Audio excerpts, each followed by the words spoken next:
Okay. I'm assuming that was the introduction. So thank you all very much for having me. It's pretty nice to be able to give a talk remotely. Although I'd much rather be visiting. Um, and hopefully I'm trying to plan a visit to JFocus in February. I hear it's a great conference, so maybe I will get to visit. So, but today I'm coming to you from Charleston, South Carolina. Um, we are what are we the home of? We're the home of, well, Donald Trump made some very offensive comments here yesterday. So we're known for that. Um, we're also one of the oldest cities in the U.S. But yeah, so this will be a talk about um, core ACE and the ways in which you can use it, the ways in which you shouldn't use it, um, possibly some of the edge cases where it falls down. But before I go ahead, can I just get an audio check? Is everything good? Okay. Am I speaking too quickly or slowly? Just let me know and I will adjust. It's it's hard for me to count. Thanks. Um, So this is the Passion of Saint Async. This is it's Christmas time, so we're going to have a little. We have to have you know have the Passion story told. I was very proud of this lambda. My coworker gave me the lambda today, and I asked him to put a crown of thorns on top because well, Charleston is considered the holy city, and we have so many churches here. But and I know Sweden is a deeply religious country. So um, so anyway, who am I? My name's Ghadi. I am a Clojure contributor for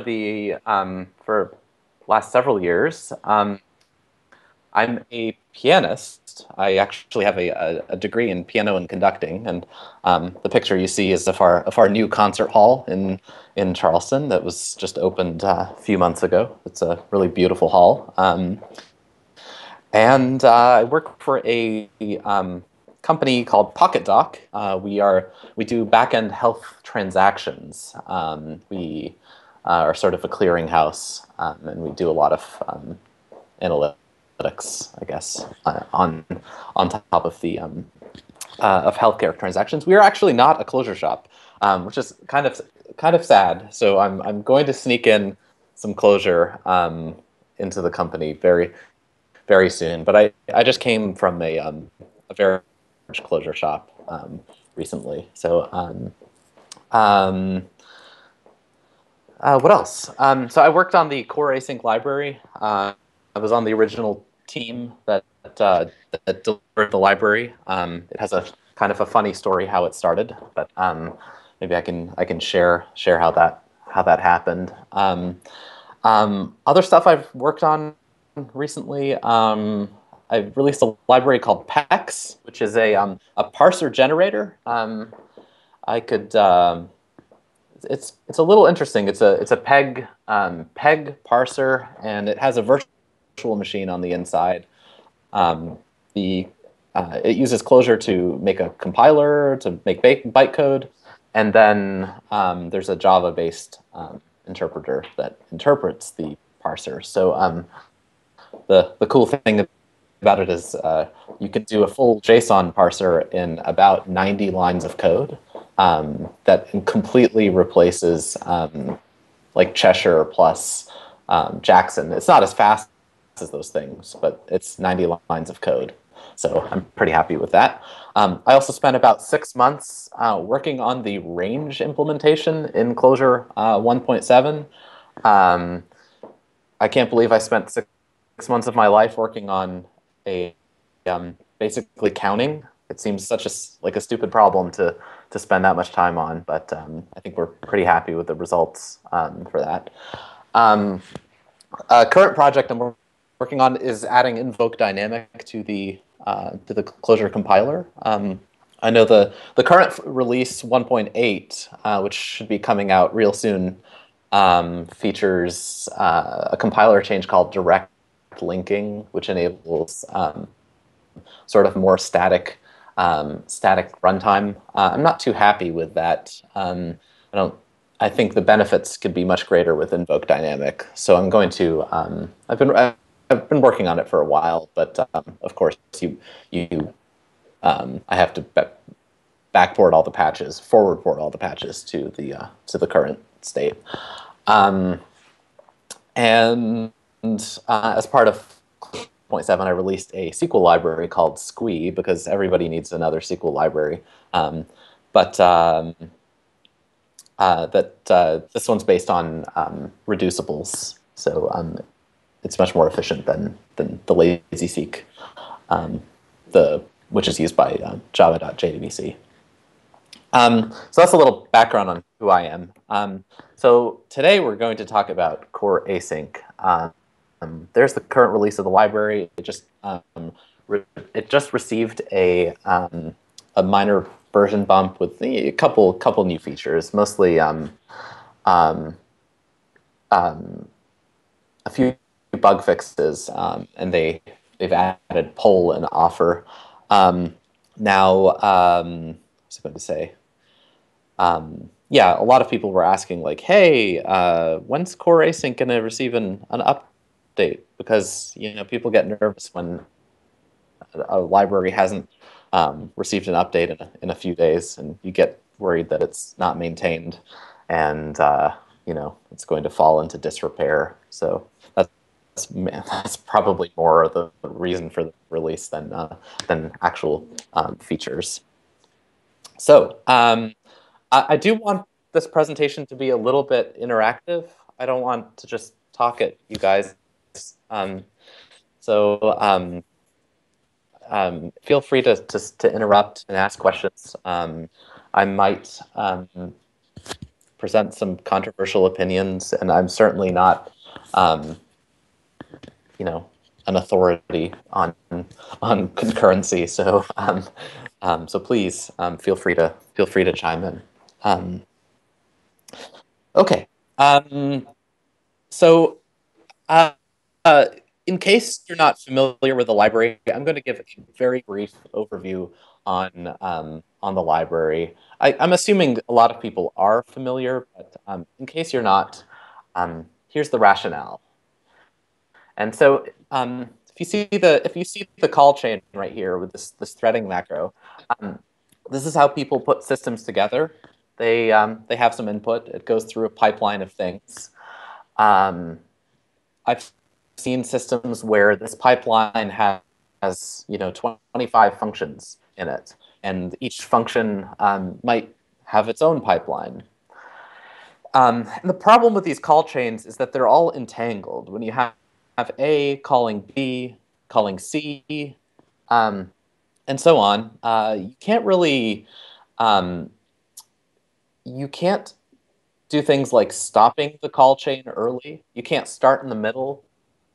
Things become very difficult when you have these call chains. Some people call it coupling, but it's a really you would think Clojure would get you out of that business and it would be somehow better, but it's not. You can still make bad systems in Clojure. People do it all the time. So I'm not sure if you've worked on really large code bases or code bases that are sort of older. It's almost worse in Clojure sometimes if there's a really badly designed system or something that's sort of coupled like this. It's hard to break it up. So core async, part of the motivation is to enable decoupling of subsystems from each other. So you can sort of orchestrate subsystems. You can orchestrate tests. You're not really coupled to all of these call chains. So core async has its origins in the communicating sequential processes, which is the sort of the theoretical framework for this type of concurrency. So if you imagine two processes on which represented by the solid arrows on either side, they go about their merry ways, and they can pass messages to each other, and they can pass messages through a channel. The inspiration for the library itself for core async came from a Java library that was maybe about 10 years old called JCSP. I'm going to switch my screen for just a second and show you a couple slides from the JCSP library, which I think when Rich originally came up with the library, this was the presentation he sort of showed to us. So there's, if you look up JCSP, there's several presentations, but there is a very interesting slide. I hope it's visible, but it has all these funny shapes on it, and then it says, nature has a large number of independent agents interacting with each other in regular and chaotic patterns at all levels of scale. Okay? So this is, this pseudo-profound quote, but I think the at all levels of scale is kind of important, because you can imagine this square down here in the right-hand corner is its own, set of processes. It's not necessarily one atomic unit. Then there's this like purple shape that organizes all of these things in the bottom right. It's communicating with this thing, but only in one direction. This thing on the left is pushing messages to this green thing in the middle. Well, the green thing has the most direct connections to everything. And so I think the sort of point to this is that processes can be a really great way to compose things together. I wouldn't read too much into that, but it's an interesting thought, and I've always come back to this presentation when I was trying to, I worked on core async, implementing it before I fully understood the ramifications. So this was useful for me, but the old JCS library had very many different types of channels. So you had channels that could be read by a single person for a single process, channels that could be written by a single process. Then there was the multi and the single and multi, multi and multi. Core async throws all of that away and just assumes that channels can be written and read by many different processes. So so that's one of the design differences. And then the other interesting thing about the old JCSP library was this slide. And if you've ever heard Rich Hickey speak about objects and how objects are marionettes, this probably rings very true. So it says most objects are dead. They have no life on their own. All methods have to be invoked by an external thread of control. They have to be caller-oriented. Okay, so you see that these blue arrows are sort of invocations, and they give the object life. But when you have multiple blue arrows, multiple invocations happening at the same time, obviously the semantics on what happens on the inside are completely undefined. So the object is not in control of its own life. That's sort of another riff on the same quote of objects are marionettes that are orchestrated by somebody else. So that part is very interesting. I would recommend looking at the JCSP stuff just at least for some inspiration on how it used to be done. So I'm gonna switch back. Okay, so basically in communicating sequential processes, the processes have no names. They're anonymous, right? And the channels are the things that you talk about in between processes. The processes are really the secondary citizen.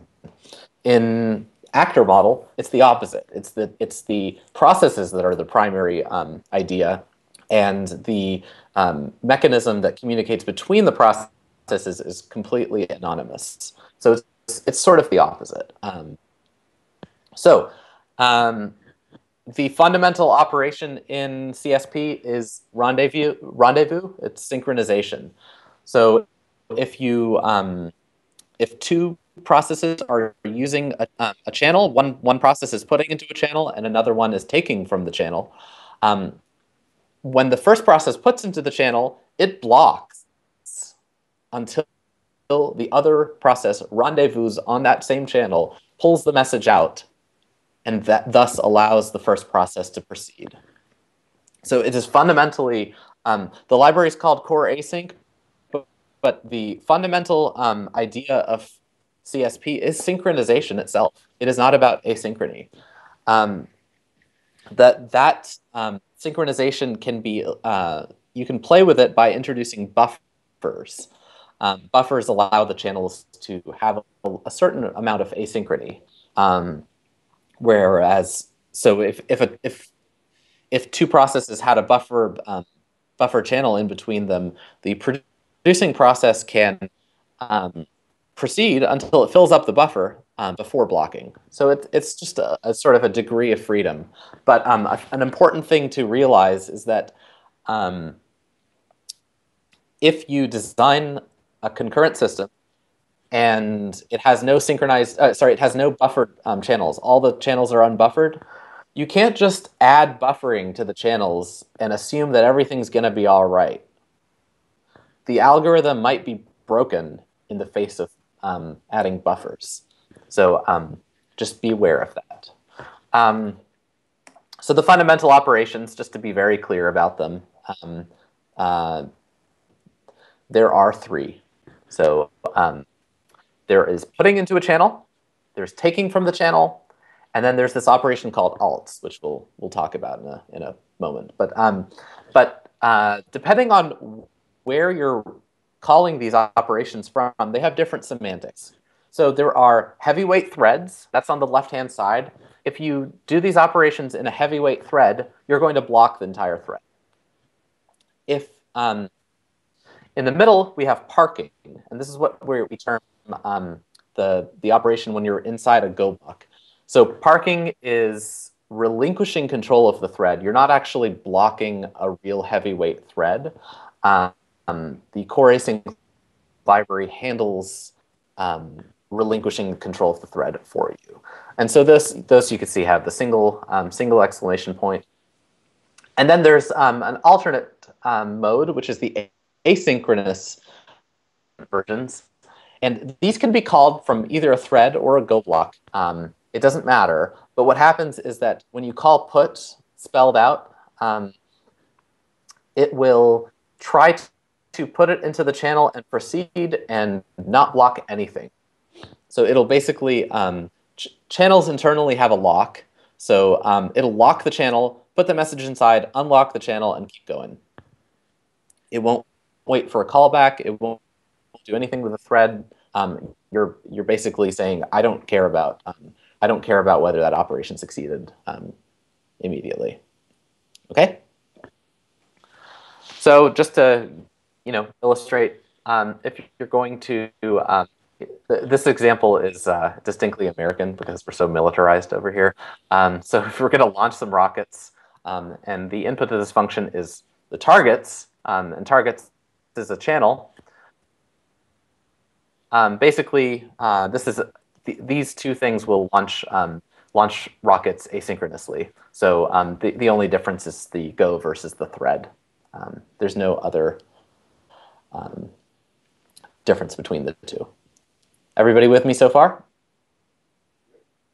Cool. Okay, so how does the go block work? It's a big macro, actually. It's a macro that it contains its own version of the Clojure compiler. It's a gigantic macro. And what it does is it rewrites your code to look something like this. It basically takes scissors to your function, and it finds all the places where you're touching channels, So anytime you put into a channel, anytime you take into a channel, take from a channel, and also every time that you use the alt operation, which we'll talk about in a moment. But it basically takes scissors to your function and creates a machine where it'll run step 1 of the function. So it'll enter the go block, and then it'll run all the way to step 2, and then this might proceed or it might not proceed depending on what value in the channel. So if you're going to try to take from channel A, and there's no value in the channel, you have to relinquish the thread. You can't just block the threads. So the mechanism handles enqueuing a callback on the channel that says, hey, when you get a value, resume this go block at step 2. Okay, so step 2 will populate the binding V, and then step 3 will run all the way down till the operation in blue at the bottom at step 4. So the go macro is, just think of it as a bunch of scissors that takes your straight line code and cuts it up at the appropriate places and creates little miniature functions. So I recommend that you take, if you open up a REPL and then do a macro expansion on Go, and you'll see a big switch statement in the middle, and the switch statement will have numbers like 1, 2, 3, and 4, except they'll be much higher numbers, and they'll handle every single state in this function. Make sense?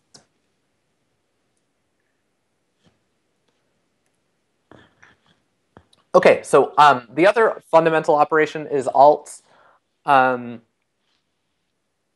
And so I like to think of this as choosing from alternative futures. So the future might hold very different things. Alt allows you to choose between one of them and only let one of them happen, and it will tell you which one happens. So in this little example, you'll see we're going to, the argument to alt is a vector of operations. And so if you just put a channel as the operation, it implies take from the channel. If you put a vector and a value, it means put the value into this channel. So we're either going to take from C1, we're either going to take from C2, or we're either going to put 43 into C3. So only one of them succeeds. Exactly one of them. Any other ones will be canceled, so you can retry them later. And the return value from alt is a vector containing the value taken and the channel it was taken from.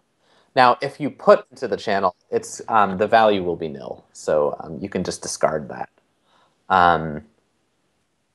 But that's generally the pattern. Interesting thing about alts in core async versus Go is that because it's a function in core async, you can the vector of channels of operations that you're trying to choose between can be dynamically defined. It could be nine channels at one iteration through a loop, or it could be 20 channels, or it could be 2 channels. It's runtime defined. Whereas in Go, you have to write down a big select statement, and it's statically defined at compile time what you're selecting from. So so that's a little bit different. So I think that's more powerful. Clojure also provides you the statically defined one, and there's a macro called alt without the s, and that is basically a combination of alts plus a con block. It's just a tiny macro around this stuff. So you can choose. The way alts works internally is that it will randomly sort the channels. It'll assign a random integer, sort the channels in a non-deterministic order, and then try to do the operation on the first channel in the ordering. If that fails immediately, it'll go to the second one, and then subsequently all the way to the end. But that's how it achieves the non-determinism. It just randomly sorts the operations every time it happens. All right. Moving on. The other important things to realize in the library is timeouts or channels. So you can say, give me a timeout channel for 5,000, which means in 5 seconds, this channel will yield a value. In the case of timeouts, it'll yield nil. Also, closed channels, you can put, take, and you can close a channel. And after a channel's been closed, it will always yield nil. So that's very useful. We'll see later. Okay. Keep going. All right, so here's, I just want to walk through this example just so that everybody's on the same page.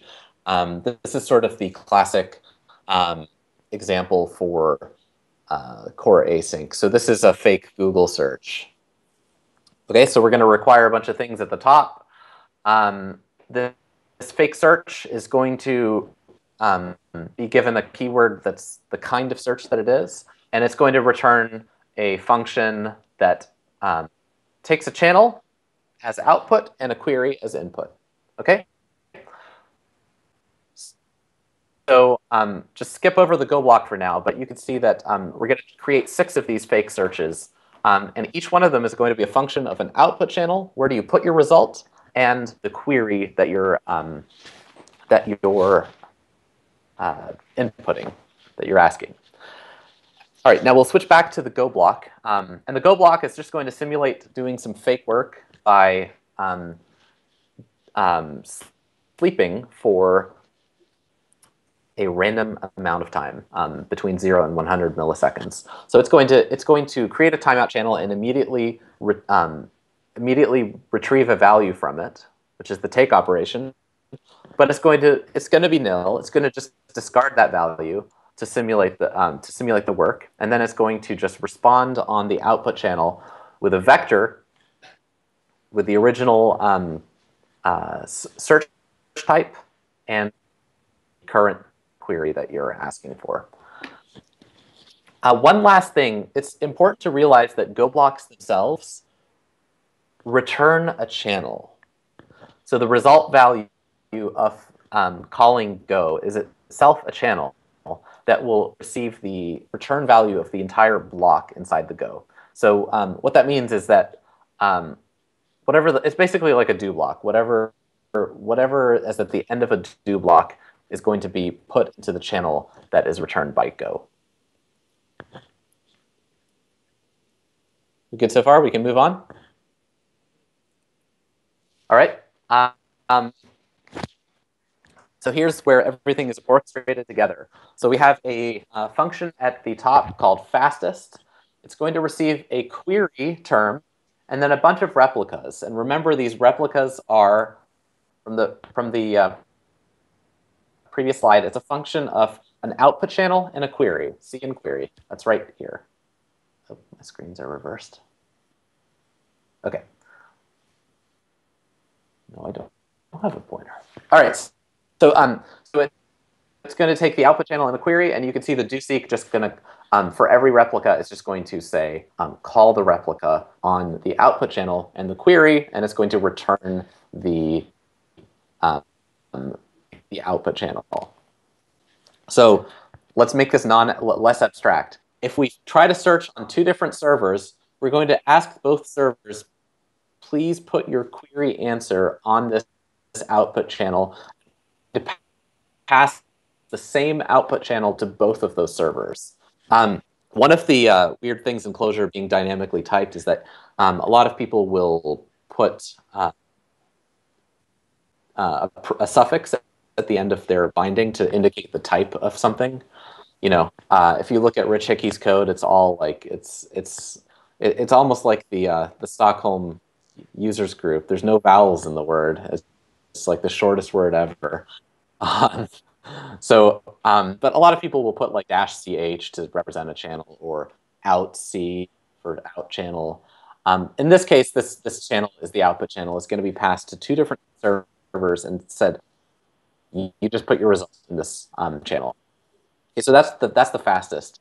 And now we're going to put it all together by simulating a Google query. This is from a paper by Jeff Dean from Google. It's a really interesting paper where he says that you can achieve much less latency if you do redundant queries to multiple servers, and then you answer whichever answer comes back first, throw away the other result. And this is because the bad latency propagates and it becomes multiplied the more subqueries that you have. So the way to work around that is just to issue redundant requests to multiple replicas and answer with the fastest one. Okay, so what do we do? We're going to set up a channel C. C is going to be another output channel. Okay.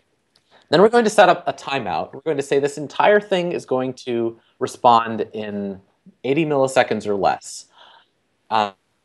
In core async, the timeout channels are all timers are a very expensive resource. So what you end up doing is you try to share timeouts between different things. So if somebody asks for a timeout of 80 milliseconds and somebody else at the same time asks for 82 milliseconds, they're going to be rounded up to the same 10 millisecond interval, and they're going to probably end up receiving the same internal channel. That's just the implementation detail, but I think right now it's 10 millisecond intervals. So just beware.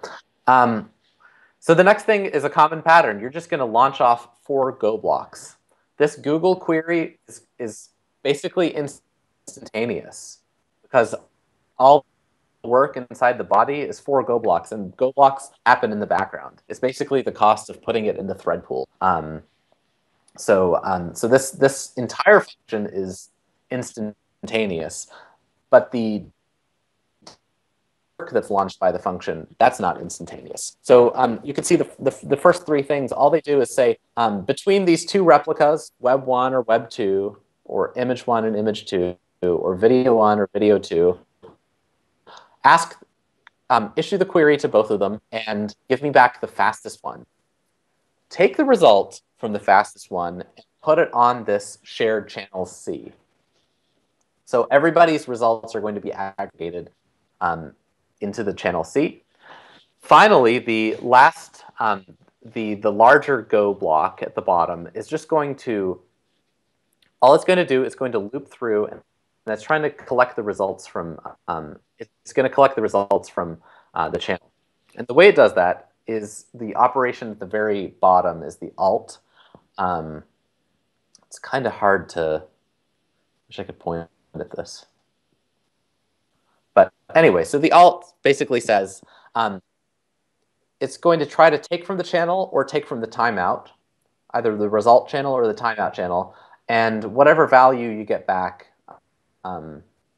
This uses the macro alt, so I should have rewritten this. It's not as clear as alts, but basically whatever value you get back, just conj that onto your return. So you might, if it's the timeout that returns the value first, you're going to get nil. So you're going to return nil, and then it's going to attempt to retrieve 3 of these things, and once it hits I equals 3, it will terminate that Go loop. But you don't care because you don't even have a handle to that Go loop. Okay, make sense? Yes.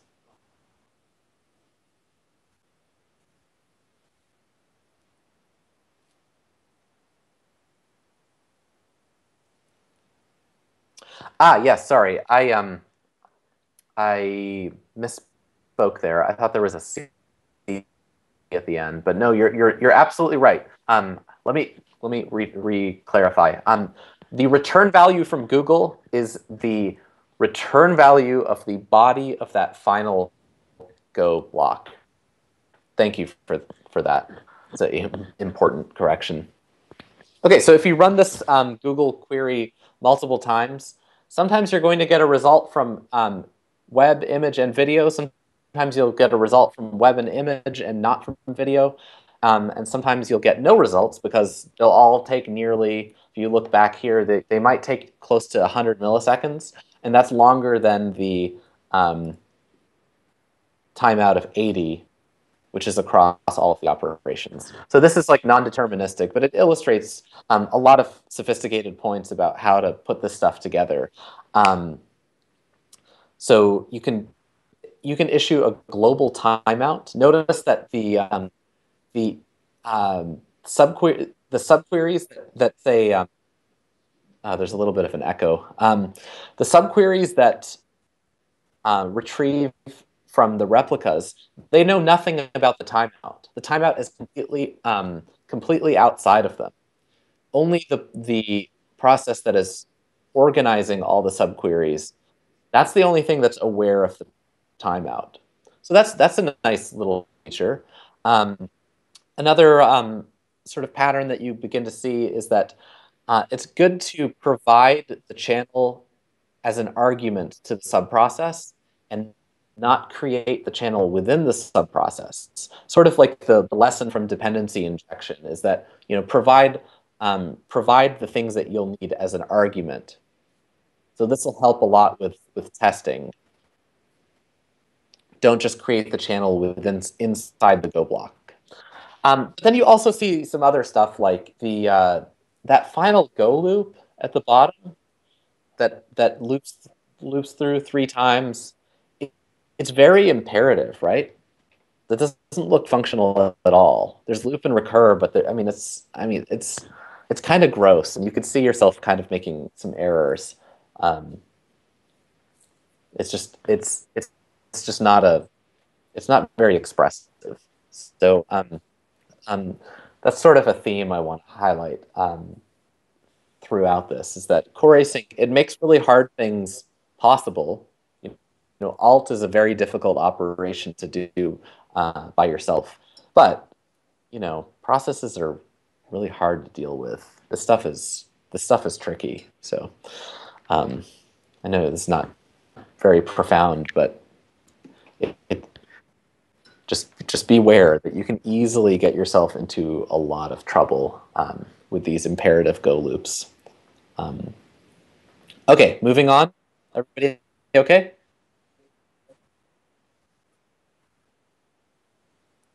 Is there a question? Okay.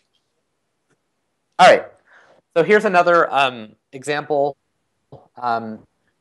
that we'll walk through. This is an example from Stuart Sierra. It's a really nice thing. If you have ever used PMAP in Clojure, you'll know that PMAP uses a shared thread pool. You get very little control over what is the maximum amount of concurrency in the thread pool, and you also you have problems with PMAP where if the work is not if each work unit is not evenly takes an even amount of time, what happens is that you can have tasks that are very slow that hold up progress on tasks that are at the front of the queue. You have like the line blocking problem.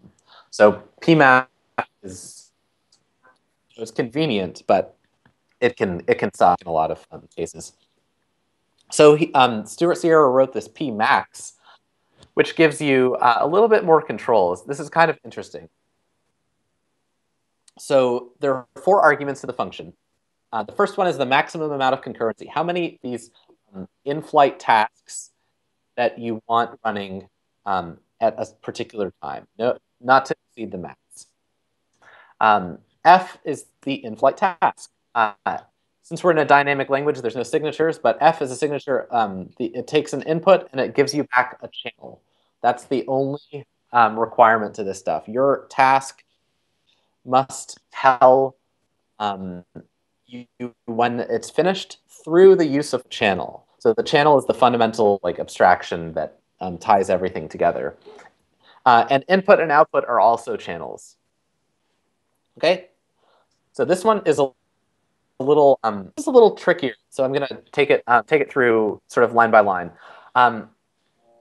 Basically, you can think of it as we're going to track what is happening, what's in flight, basically.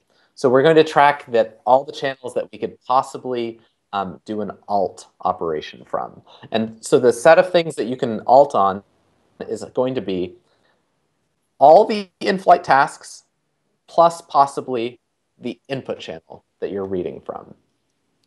Okay, so when we start out the loop, go loop is just a macro around go and a loop. So when we start the loop, we're going to say our tasks that are in flight are just the input. So we're just going to say that's the only possible thing that I can care about initially. And so when we say, okay, when there is something when there is a task that we could possibly read from, let's alt across all of those tasks. Note that you can't just alt across a set. You have to alt across a vector, because that whole random distribution thing that it needs something that's randomly indexable, and that's a vector, not a set. So you have to coerce to a vector. And so we're going to say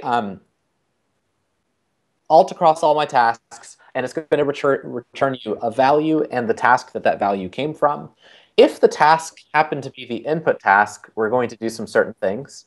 Well, what would you do? You would either launch a new task, right? Or if the input value is done, you're going to start. You're going to basically recur and wait for everything to be finished. So that's the first part of the branch. If the task is the input task. Note that channels are values. You can just compare them for equality. They observe reference equality, not like value equality. So two channels will compare as equal if they are exactly the same Java object, not anything to do with contents or anything like that. So you can just compare them like this. That also means that you can put them into maps on either the left-hand side or the right-hand side. So that as a key or value. Okay, so basically, if we have the task is the input task, we're going to check, do we have a value? If we have a value, that's the second recur. We're going to recur with another channel added to the another channel. We're going to launch the task and keep track of it. So that's the f value at the end. And the conditional if just says, hey, if we are at the max capacity for the amount of tasks that are launched right now, remove the input task from consideration for the next part of this loop. Okay. The other branch, the recur, the first recur, is when the input channel is closed. You're basically going to remove the input channel from consideration, and so the only thing that is left in tasks are going to be any in-flight tasks. The other thing that could happen with the alts, the original alts operation that we did, is you can have a one of your in-flight tasks is done. So that's the do block at the bottom. If you get a value from an in-flight task, just put it on the output channel. All right. So when you have an actual value that's not nil, put it on the output channel, because you can't put nil on channel. And then recur with everything except the task that just finished. And you're going to conj on the input, because if something finished, then you are eligible for somebody to use that slot. So you have to start listening to your input again. So there's a lot of code in there. It's kind of imperative, right? You're writing this sequential code. It's very tricky to handle all these states together. The Go blocks can get much more nested than this. This one's actually not that bad, but there's a lot of hidden complexity. It's not even hidden. There's a lot of complexity in your face about all this stuff. But what do we have now? We have this abstraction, PMAX, that is very powerful. This is extremely hard to do in Golang.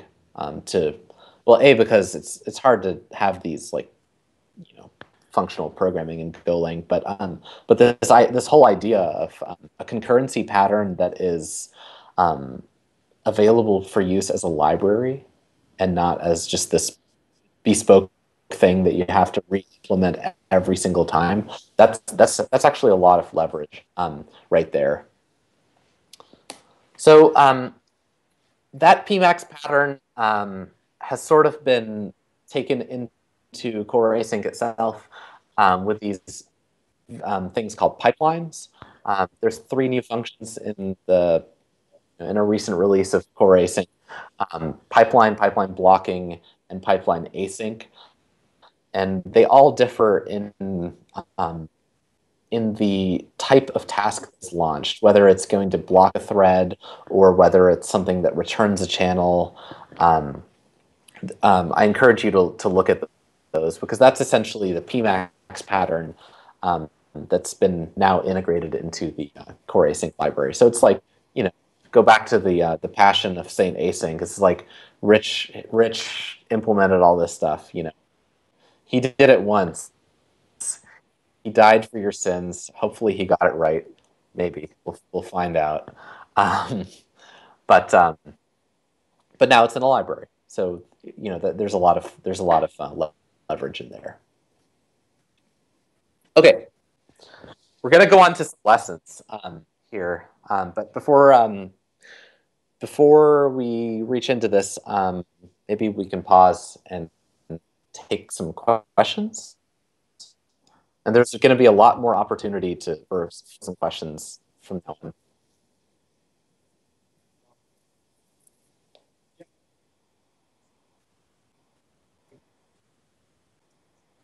Yes.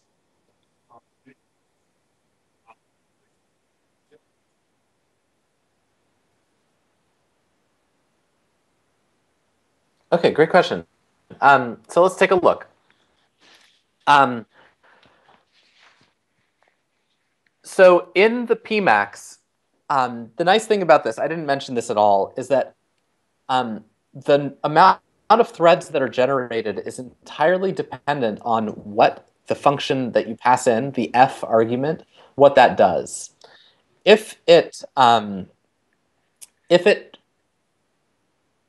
launches Go blocks, then the threads are these virtual threads, these little cut up functions that are run inside a thread pool. So there may not be actual additional threads added.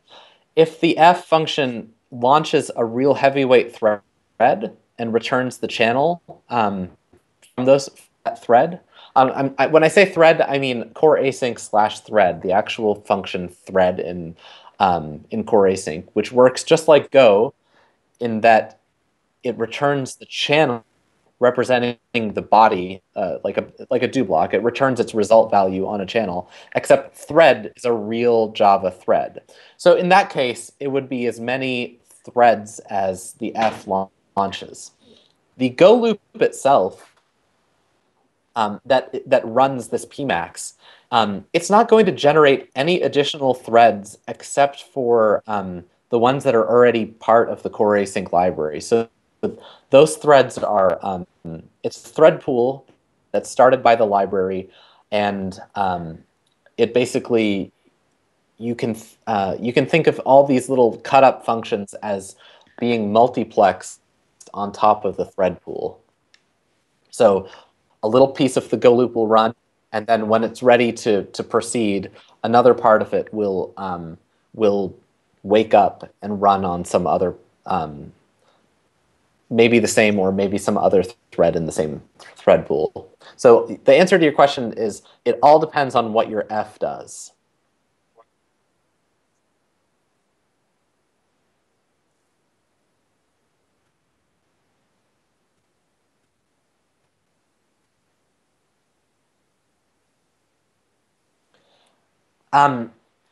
So yeah, so well-behaved depends on your application. It might be well-behaved to launch real Java threads.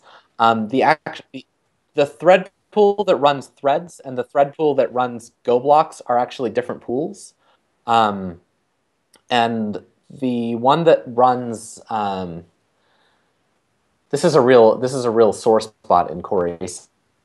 we'd like to fix the thread pool situation, but it's basically not user configurable, and the default is terrible, and we're very sorry about that. And as soon as we can get it through Jira, I'd like to change it.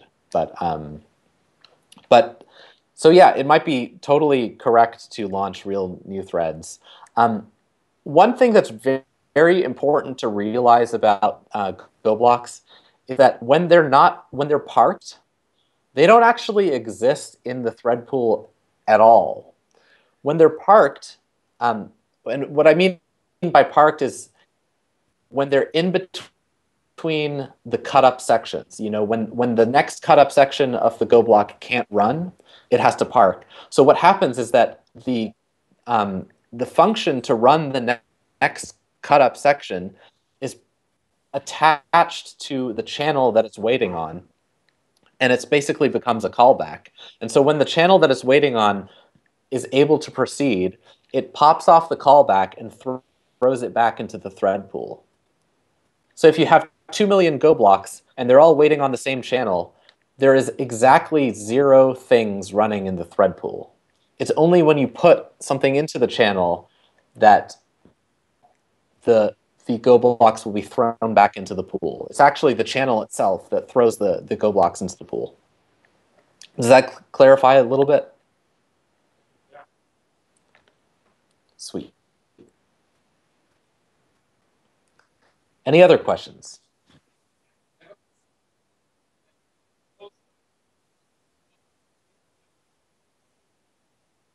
Yeah.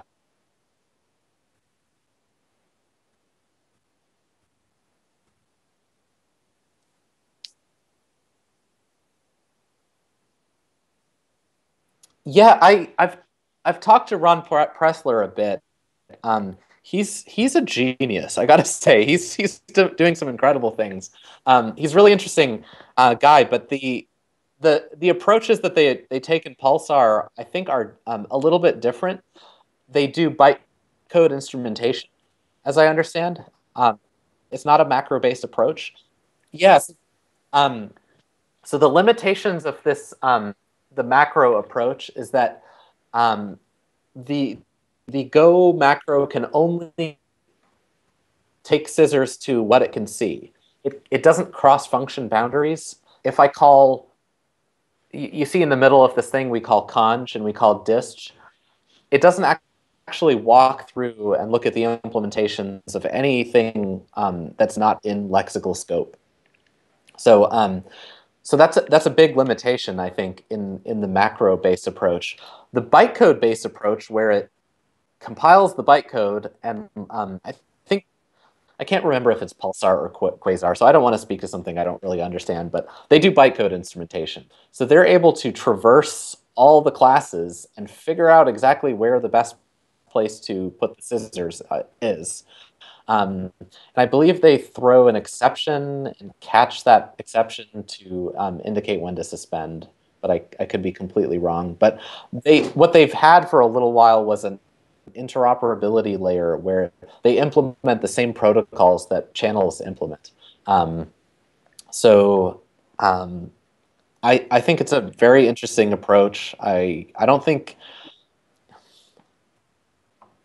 I'll go out on a limb here. I don't think core async is like the be all end all of concurrency. Not that anybody pretended it was. It's a very useful tool for specific problems, but you know, I think people should keep examining other approaches that may be more worthwhile. So yeah, so I think the big differences are the implementation approaches. That one does deep walking across bytecode, and this one does shallow walking with a macro. So,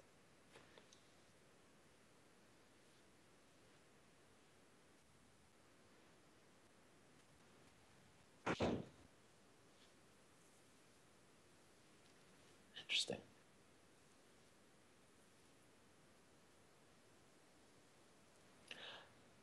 I see. So they also support actors, which is a completely different model, I think. So is probably much more comprehensive than core async.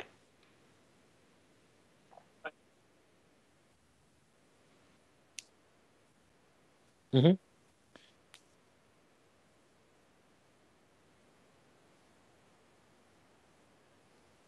Yeah.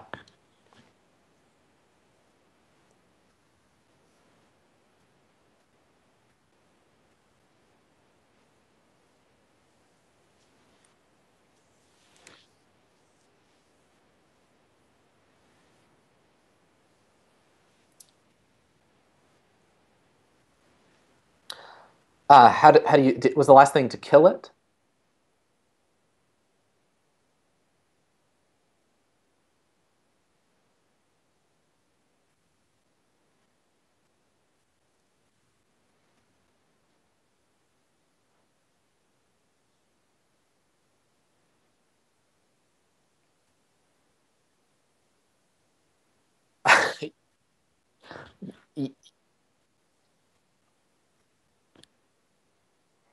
Yeah, it's a total pain.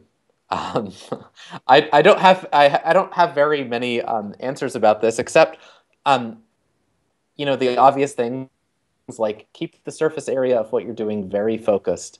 Um, and we'll talk about a few patterns later on how to help with that. But deadlocks are, I mean, it doesn't get you out of the game of worrying about deadlocks, because if you wait for a message that never arrives, or if you don't wait for the message that's arrived and somebody else is expecting you to take that message, you have deadlocks. You can get deadlocks everywhere. So some key pieces is to basic good code quality still applies, and it's a total non-answer, but to keep everything small and very focused, and not to introduce hidden dependencies between different Go blocks. Um, as far as killing Go processes, it's something we've wanted to add for a while, but we're not sure how to do it. And it could involve a global registry of Go blocks, which could be kind of gross. It could be integrated with the thread pool that runs Go blocks, which could be less gross. It would definitely have to involve adding an ID to each Go block. Um, I'm not sure, but that's a possible future improvement, is to make the Go blocks actually reified, so that um, you can address them and kill them.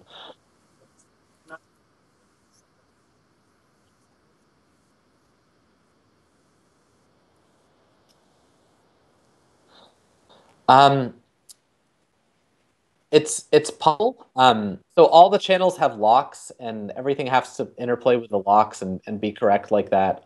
But if you know how the implementation works, you can lock the channel and inspect it.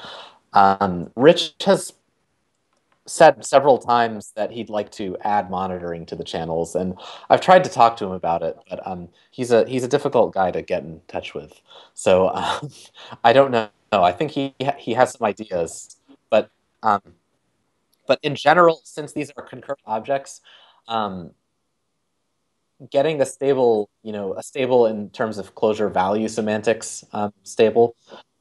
Um, Getting a stable picture of a channel is a difficult thing. Like, if you ever look at the Java concurrent queues, they'll always say like, "Hey, you can call count on this, but it might not be right." So I'm not sure, but having some monitoring would be nice. But we'll talk about something else that will help, I think, um, in a few slides. Anything else?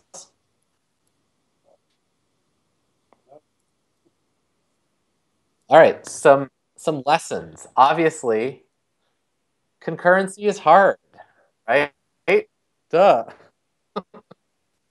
Um, so don't put concurrency everywhere. Really, this is a tool, you can abuse it. It's very easy to abuse. Um, And so I want to echo the recommendation from Yaron Minsky, who's one of the OCaml chiefs. And he just says to reduce the surface area of where the concurrent processes happen in your system. So either constrain them to small functions, either put them between major subsystems, have that be the boundary, have channels be the boundary between systems. We'll talk about that more. Encapsulate these things.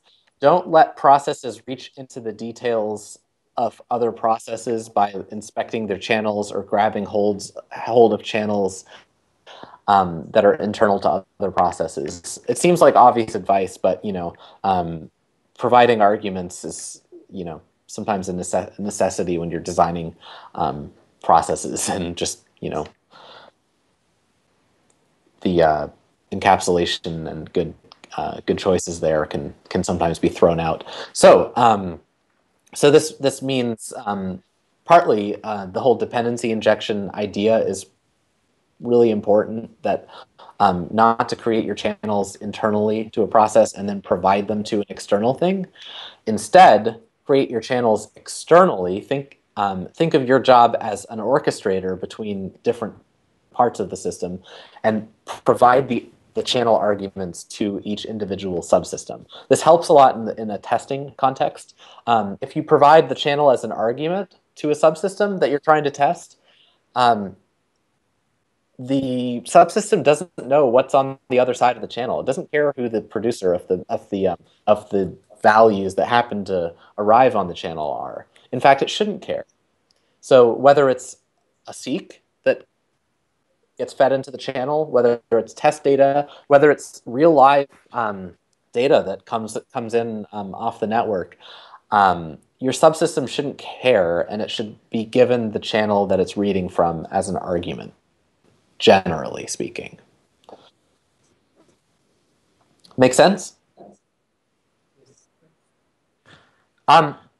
Another big problem that you can see as a theme through the Google search example and the PMAX example is that processes are very opaque. You can't really tell what's going on inside of them. You don't know the state of this Go loop. Your interface between processes is channels. So it's important to make the data structures that are being passed between channels very explicit, very clear, and have that be the mechanism where you achieve transparency. Always think about the data and not the stateful processes that are running these things. It used to be in Clojure that we had very simple semantics where you have lazy seeks, you have functional programming, you might have a future. Everything was sort of you can reason about it in a pretty nice way, and that's partly the appeal of the language. But when you introduce processes are a very different mechanism for writing programs, and it can get really gross. You can't see inside of them. They're stateful. They're imperative.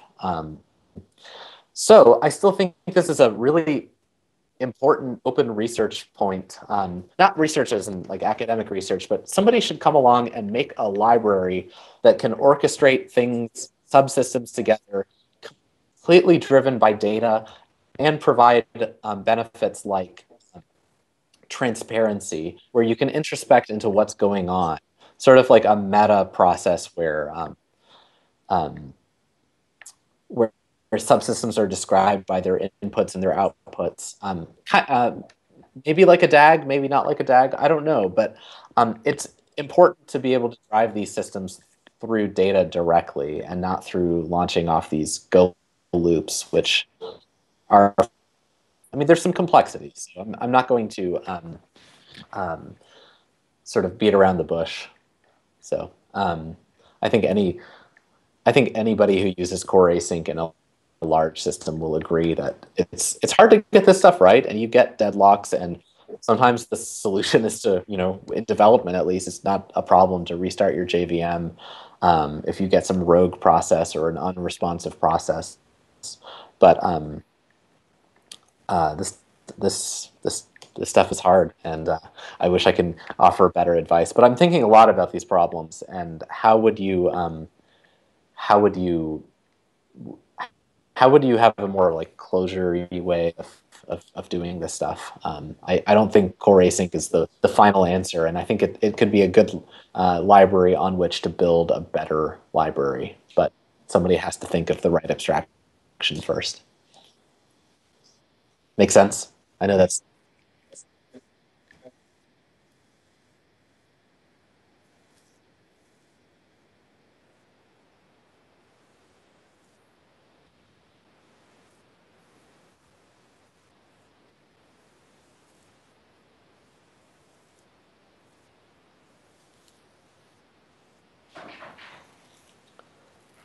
I missed the crux of the question between CSP and the actor model.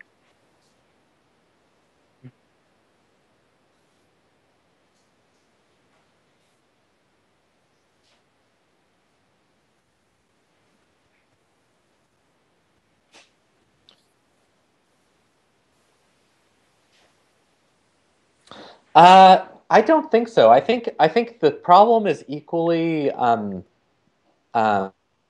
difficult. You can always like with actors, you can send a message to an actor to ask you, the internal state of an actor. You know, all these processes have these internal states that are sort of accumulated. But I don't see the problem. I don't. I don't. I don't see the problem as solved in actor systems easier. I think like somebody who's I'll give you an example. I used to work on a very large email system at the last closure shop that I worked at, and it was the pipeline where you build the emails and send the emails was pretty straightforward. You would select the recipients from the database or the web service that informed you of who to send to. You would retrieve the content. You would render the content. You would possibly call the personalization system to render the content differently. You would finally render all this mustache content, um, generate these HTML emails. You would rewrite the links. You would rewrite tracking information. You would there's a lot of steps in the process, and finally, then you would submit it to the thread pools that would do the I/O, talking to the mail agent, and then you had to at the very end of everything, you had to write down what happened. You know, you 95% of the messages succeeded, but you know these certain messages had an error over SMTP, or they were missing rendering info or whatnot. Um, it was much easier to describe the system verbally and in your head, and it's very much the intuition about where the concurrency lies is very obvious to you. You know, you could say, oh, obviously the rendering should be done in parallel, right? The rendering, once it's been retrieved, um, all the rendering can happen in parallel. Well, all the retrieval can also, you know, happen with like a PMAX, a pipelined kind of process. Um, the all that stuff it was really easy to think about how you would make it concurrent, how you would parallelize certain things, but to express it declaratively, I think that's the big difference. Is what I'm I wish we had is a much more declarative way to describe the concurrency in the system, and something that would take the declaration and compile it into the processes that needed to be run. It's we're not there yet, and I'm not sure what the answer is.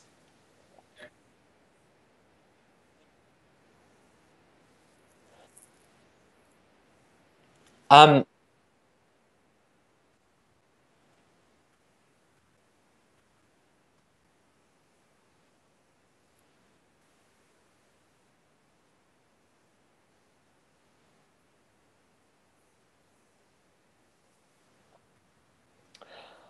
which flow-based programming things are you referring to?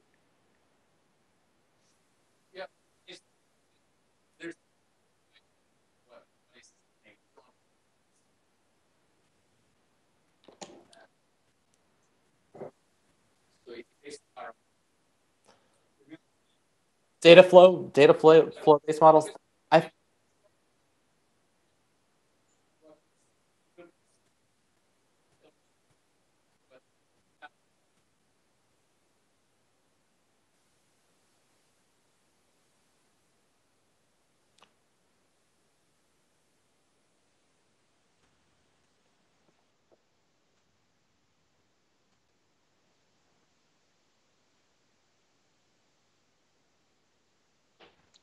I I think so. I think essentially what people want is like declarative data flow, and you know, we're Clojure users. We should be able to get it. I think that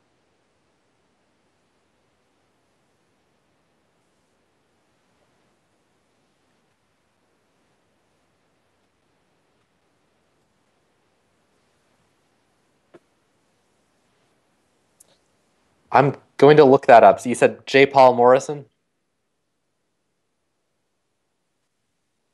I'm very much interested because I would like to have my, I don't know, I just want this stuff to be easier. It's not simple. I just want it to be easier. So yeah, I think there's I I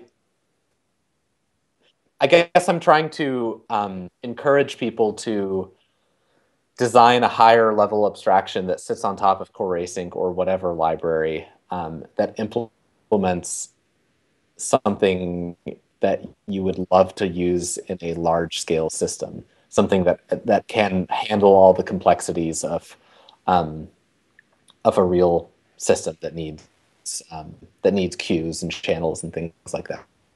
Um, there's interesting work on the from Facebook called Hacks, HAXE, that does it's for Haskell, and it's a concurrency abstraction that handles um, it handles a bunch of network calls, but what it gives you is that you can pretend like you're issuing single requests to, for example, a database or a service to say, retrieve this user by this ID. And what it does for you is that it can accumulate all of those requests in memory and batch them and know how to issue the batch request.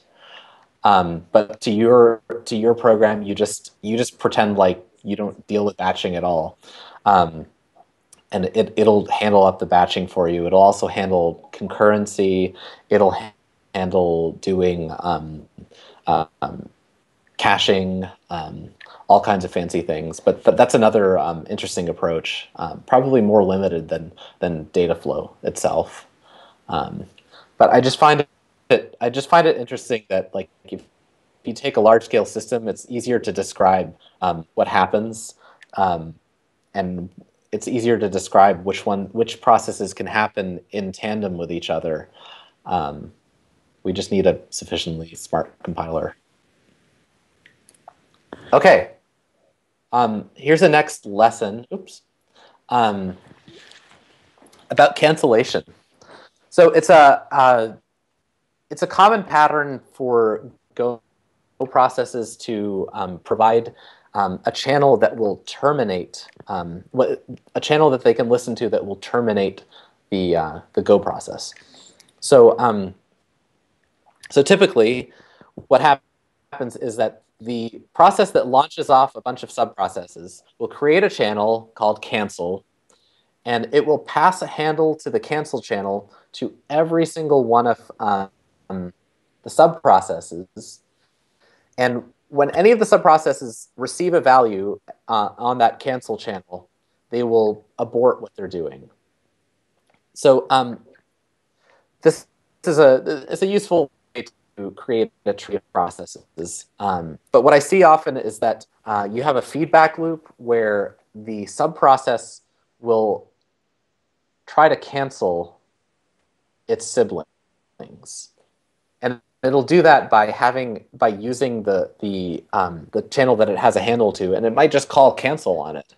But I feel like this is sort of a control cycle, and this is a pattern that we should avoid. I would um, I would much rather that a child process should not be able to cancel either its parents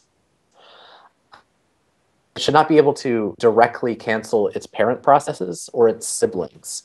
It should only be able to cancel its sub-processes. This is a pattern that I found works, and it kind of resembles the supervisor trees in Erlang. It doesn't have to be a tree. It doesn't have to be an explicit supervisor, but I think if you have some child process and it receives something that it can, a network error or whatever that it can't continue with, it should not ask its parent process to terminate everything. It should throw the message up to a higher level and let the higher level take appropriate action. So I would say, when I say throw a message up, I don't mean throw an exception. Just like tell some sort of supervisory process that this thing occurred, and let the supervisor take appropriate action, which might be killing everything, but it might not be. You at least want to log it. So so what I mean is, like, when you have a child process, don't let that process take on too much responsibility or try to get a raise and try to do a promotion and do too much. Just let it properly propagate to something that knows more about how things are arranged. It's a sort of subtle point. There's a big post on the Golang blog about cancellations and how to handle this stuff, but they essentially say arrange your stuff in a tree and pass the cancel channel all the way down the tree to mitigate this thing. Okay. The next, my next recommendation is is very simple. Just broaden your horizon a little. Look at what Erlang does. It's with the OTP framework. There's always great posts on the Golang blog, and Go is probably the closest to core async. Same concurrency model. They have mutable state everywhere, but it's at least the patterns will be similar. There's a lot of completable futures or monadic future libraries. Twitter has one. Now there's one in Java. And actually, OCaml's async library is essentially like completable futures. But there's a lot of existing stuff around this, around concurrency. And pick and choose the best parts. You might not want core async. You might just need completable futures. So, look for inspiration. That being said, I still echo the recommendation that there's not really a data flow based framework that data structures and orchestrates things for you. I don't know what this magic would be, but I don't know. The more I do this stuff, the more I feel like there's a gap, there's a missing link, and as a community, we should try to propose some higher level frameworks that handle this stuff.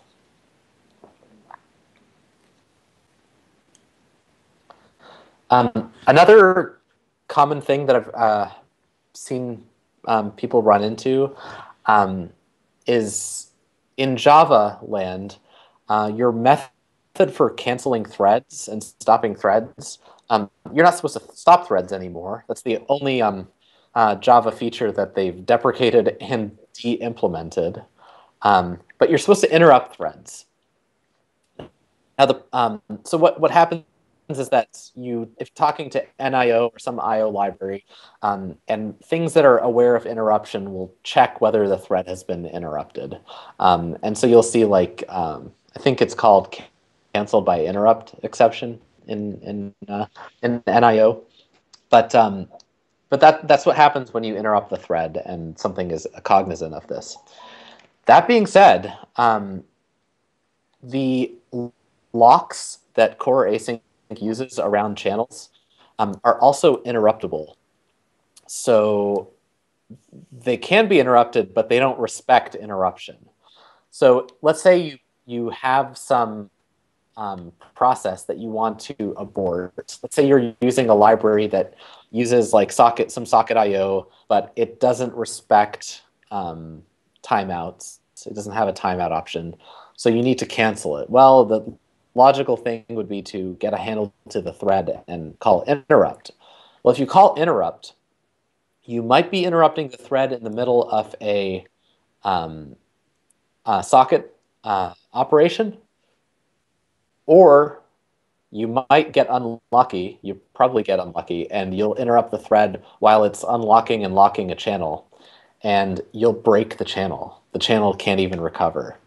So I just want people to be aware that thread interruption does not play very well with core async. So a thing that I've done to get around that is to use there's in Java you can use future tasks, and you can make these the pools of futures, and you can use completable futures, the new Java 8 API, and you say when this future completes, then close this channel, and then just take a handle to the channel. And if you put yourself with one level of interaction between yourself and the thread pool, and you only cancel stuff that's in the thread pool, and you never actually use the channels in the thread pool, then you're okay. But people beware, if you're interrupting threads, you're going to screw up the locks in channels. Not sure what a great solution to thing that is. More bad news. Just kidding. Exceptions. Exceptions. If they happen inside a Go block, you're done. The Go block dies. It will close the channel that represents the body of the Go block, but it cannot recover. You can catch exceptions inside a Go block, but the only thing I recommend you to do when you catch an exception, Clojure 1.7 has this great new function called throwable to map, and it basically turns a Java exception into data, and it walks the stack frame tree. And so the problem with moving exceptions around threads is that exceptions, the stack frames can hold on to resources, and you might be holding on to something that might not get garbage collected. Also, when you're in an async context, stack frames are basically worthless, because your stack frame is going to be some macro-generated junk. So turn the exception into data. Use the data, exinfo and exdata. Take the Go lesson of always treating errors as values and pass the values around. So I think that's really important. Don't pass exceptions, pass values that represent failure. If you do care about failures that happen in the Go thread pool, set the uncaught exception handler for that thread pool. And again, I apologize about the thread pools in core async. They're so terrible, and they have hard-coded sizes. So as soon as we can get it through Jira, we'll fix it, which might be like a year. Just kidding. I hope it's not that long. Okay, another thing. Channels are not a good substitute for RPC. If you find yourself passing along channels that are called request and channels that are called response, you're probably trying to emulate RPC. And I think this is it's not a bad idea. It's just something you should avoid. You don't want to care about who's on the other side of your channel. When you're passing a value from one section of your program to the other, you shouldn't care about who you're passing it to, and you shouldn't care about whether they fail with what you gave them or not. If you're passing a value from one subsystem to another subsystem, you are relinquishing control, and try not to be too attached to the outcomes. Instead, think about what failure means in your particular application. Whether you have some sort of supervisory process that it knows about all failures, that you bubble up your own supervisor tree. Just don't be too attached to who takes your values, because you're missing the point.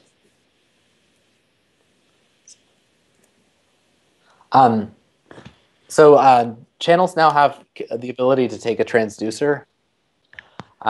This is awesome. It's you can get rid of a lot of boilerplate, a lot of little Go processes that just filter out values or map functions.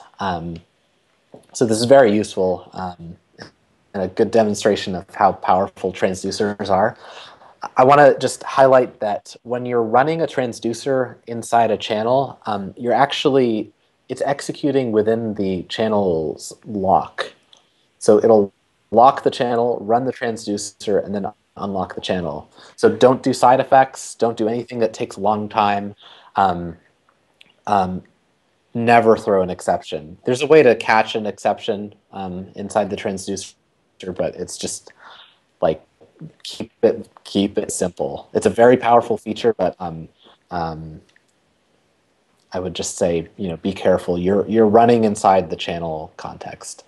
Also, I hope this would go without saying, but don't use a transducer to do some side effect where you're like putting into another channel inside the transducer, because you're just going to have a deadlock. The library takes very great care that it doesn't ever lock anything in an inconsistent order. So you can't have a deadlock by using by normal operations. But if you mess with locks, which you are when you use a transducer, be careful. I hate that the summary of this talk is like, be careful, guys. This stuff is really hard.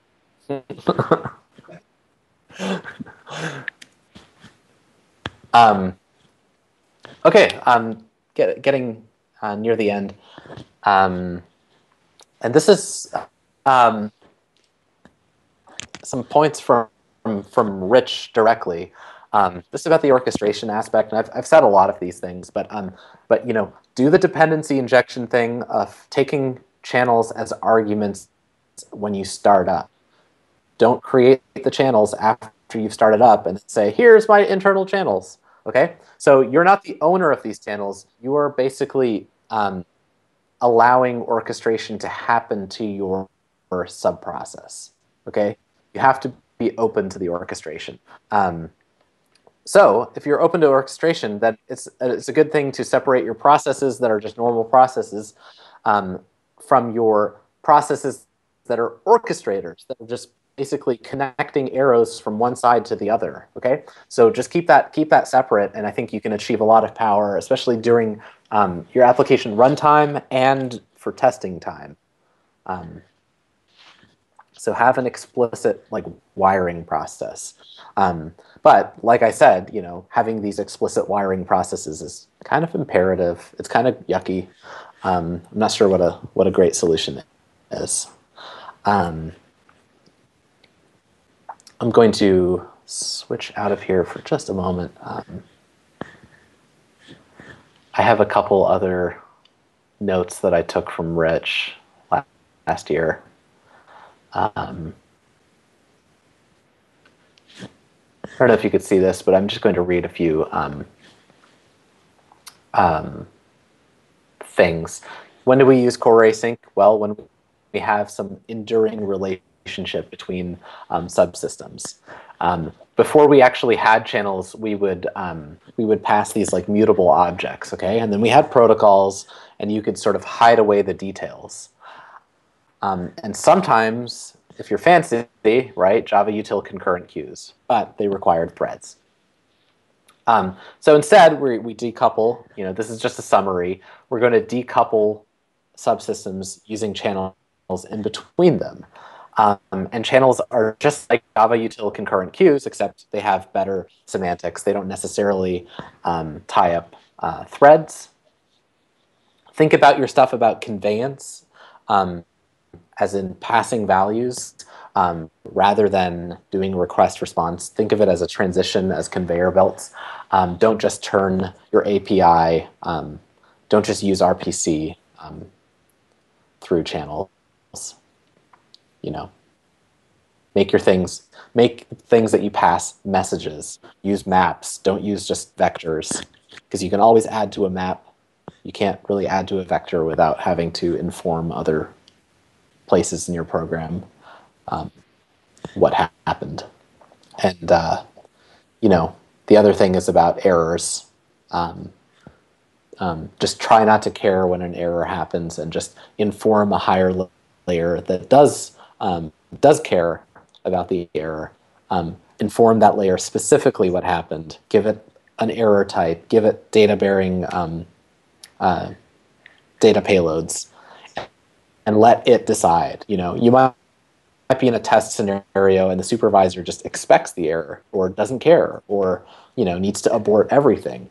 But this, when you decide to abort everything, you should really design your cancellation explicitly. Have your cancellation happen in a particular way.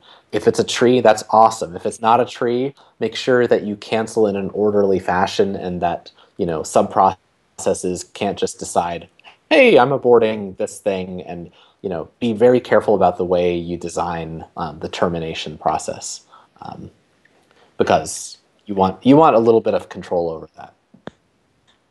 But so I think I've reached the end of the slides. I hope I've said a few things that haven't been really said before. There's a lot of talks on core async, but I wanted to sort of present a not so awesome, rosy, everything's awesome, we can have channels picture, because it's not always awesome. So.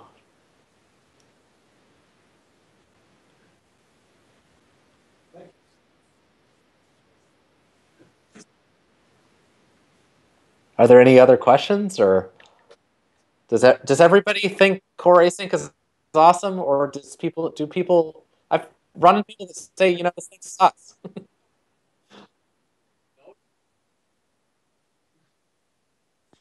Yeah, it's a tool. There are many tools.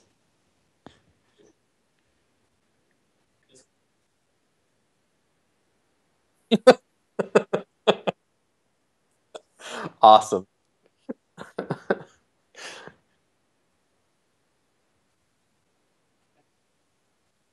It's been my pleasure. I'm so honored that I was able.